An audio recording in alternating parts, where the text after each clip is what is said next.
Learning about a momentous discovery that could overturn our understanding of human history. The discovery was made by researchers studying our pre-human ancestors in an area of South Africa known as the cradle of humankind.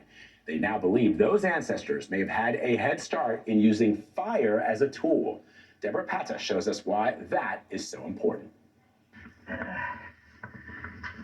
Sometimes you just have to go upside down and turn around to see what's been right in front of you all along. You don't make it look simple.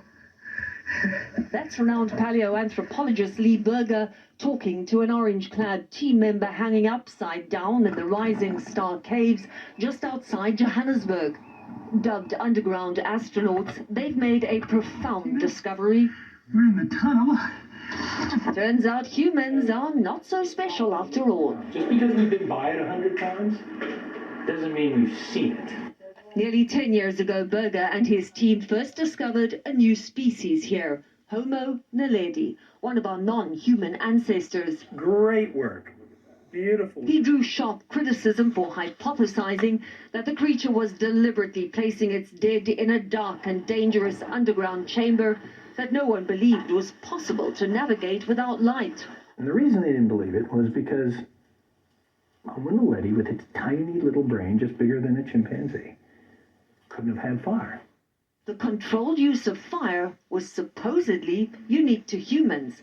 And for nearly a decade, his team found no evidence Homo naledi had used fire. Well done, guys. Until Berger lost over 50 pounds so that he could squeeze through those narrow corridors himself for the very first time in August. My shoulders through. It was torture all the way down. Into the first chamber. Exhausted, he finally reached the bottom. And I looked up, and I realized the ceiling was black. It was burnt. It was covered in soot. It had been right above our heads the entire time. But you were looking down all the But time. we're always looking down. Undeniable evidence of fire.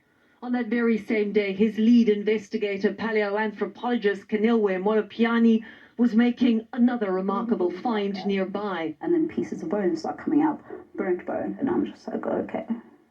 All right, I can't ignore it anymore, right? Because as an archaeologist, you have to follow the evidence. Burnt bones. They were eating there. After that, they saw fire everywhere. And I suspect, based on what we're seeing, they're not just carrying fire. I think they're making it. The They're manufacturing fire. And it's done hundreds of thousands of years, perhaps, before maybe humans were doing it. Berger believes this discovery will challenge our assumptions about human uniqueness. And it should give us pause. It should make us think deeply about the way we have placed ourselves on a pedestal as something special. Because Homo naledi is beginning to prove that it may have happened many times in the past. We are arrogant as humans, though, because we think we're superior. I mean, one of the reasons that humans are so harmful to the environment, to this world, is because we think we have some ownership of it. For Molopiani, it's not just about a groundbreaking discovery. For a very long time, archaeology and paleoanthropology, all these discoveries made in Africa have been made by men. Mostly white men. Yeah, that is when we start taking back the narrative as Africans, and we get to tell stories now. There's Mirapay. And that narrative starts with the understanding that we are not just part of a complex now, there has been a complex past as well. We just never saw it because all this time we've been looking down instead of looking up. For CBS Mornings, Deborah Pata, Cradle of Humankind, South Africa.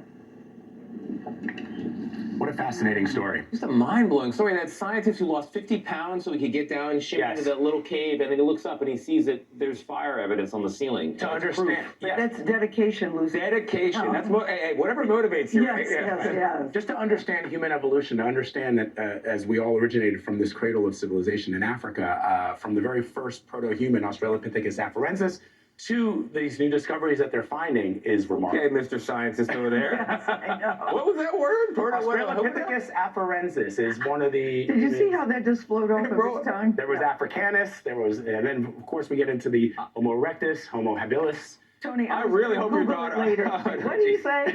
You speaking English? Latin. Oh. Glad. I mean, I'm an anthropology nerd amongst the nerding of other things. And we turn yet another page in the Book of Vlad. Yes, I know. Coming up, our uplift today, it'll make you smile.